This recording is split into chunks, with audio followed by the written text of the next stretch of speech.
PM Kisan Yojana பெயரில் போலி app, விவசாயிகளிடம் மோசடி நடப்பது எப்படி?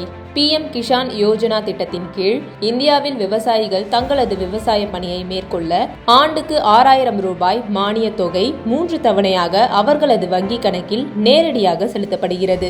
மத்திய அரசின் PM கிசான் யோஜனா திட்டம் மூலம் நாடு முழுவதும் உள்ள ஏழை எளிய விவசாயிகள் பயன்பெற்று வருகின்றனர். தகுதியுள்ள விவசாயிகள் இந்த திட்டத்தின் கீழ் விண்ணப்பித்தால் அவர்களது விண்ணப்பம் பரிசீலிக்கப்பட்டு மானிய தொகை வங்கி கணக்கில் செலுத்தப்படுகிறது. இந்த மானிய தொகையை மட்டுமின்றி விவசாயிகளின் வங்கி கணக்கில் இருக்கும் சேமிப்பையும் அப்படியே அபகரித்துக் கொள்ளும் மோசடி தமிழகத்தில் அதிகரித்து வருவது பெரும் அதிர்ச்சியை ஏற்படுத்தியுள்ளது. PM கிஷான் யோஜனா திட்டத்தின் பெயரை வைத்து PM கிஷான் யோஜனா என்ற பெயரில் போலியான ஆப் ஒன்றை மோசடி பேர்வழிகள் தயாரித்து வெளியிட்டுள்ளனர். மத்திய அரசின் மானியம் பெற இந்த செயலியை பதிவிறக்கம் செய்யுங்கள் என்று கூறி அந்த செயலி மூலம் அப்பாவி விவசாயிகள் சிலரின் கூகுள் பே கணக்கில் இருந்து பணத்தை அபகரித்துள்ள அதிர்ச்சிகரமான மோசடி சம்பவங்கள் நடந்துள்ளன. அதிகம் படிக்காத ஏழை எளிய விவசாயிகளை குறிவைத்து விவசாய மானியம் தருகிறோம் என்ற ஆசை காட்டி இத்தகைய மோசடியில் ஈடுபட்டுள்ளனர்.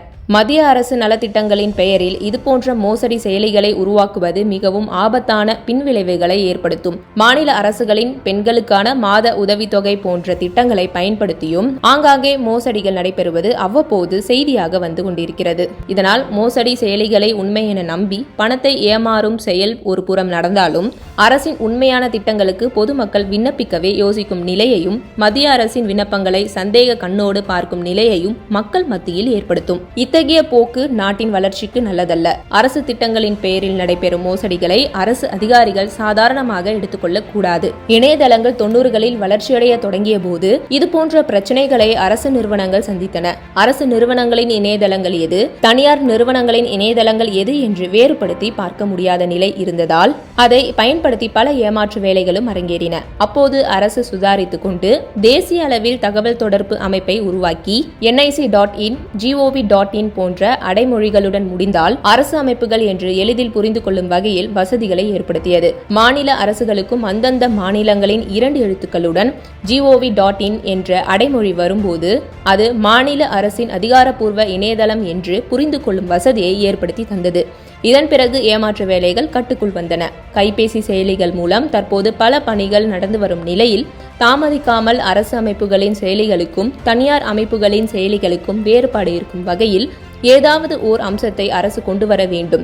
இதை உடனே செய்தால் மட்டுமே ஏழை எளிய மக்களை இன்றைய காலகட்டத்தில் மோசடிகளில் இருந்து காப்பாற்ற முடியும் என்று பல தரப்பினரும் வலியுறுத்துகின்றனர். அதேவேளையில் மக்களும் விழிப்புடன் செயல்படுவது மிக முக்கியம். எந்த காரணத்தை கொண்டும் அதிகாரப்பூர்வமற்ற ஆப்களை பதிவிறக்கம் செய்வதோ நம்பகமான பெயரை தாங்கிக் கொண்டு வரும் குறுந்தகவல்களின் இணைப்புகளை கிளிக் செய்வதோ கூடாது என்று நிபுணர்கள் எச்சரிக்கின்றனர். PM கிசான் யோஜனா போலி செயலி குறித்து தமிழக சைபர் கிரைம் போலீசார் கூறும்போது PM கிசான் யோஜனா என்ற பெயரில் உருவாக்கப்பட்டுள்ள மோசடி செயலியானது வாட்ஸ்அப் உள்ளிட்ட பல்வேறு சமூக வலைதளங்கள் மூலம் பகிரப்பட்டு வருகிறது. இதன் மூலம் பயனாளிகளின் SMS பயன்பாட்டையும் செல்போன் உள்ளிட்ட சாதனங்களின் இயக்கங்களையும் கட்டுப்படுத்தி அதில் உள்ள தரவுகளை சேகரித்து UPI செயலிகள் மூலம் மோசடி பரிவர்த்தனைகளில் ஈடுபடுகின்றனர். எனவே பொதுமக்கள் விழிப்புடன் இருக்க வேண்டும். இதுபோன்ற மோசடிக்கு ஆளாகியிருந்தால் 1930 என்ற கட்டணமில்லா உதவி எண்ணை தொடர்பு கொண்டு பொதுமக்கள் புகார் அளிக்கலாம் என்று கூறியிருப்பதை குறித்துக் கொள்ள வேண்டும்.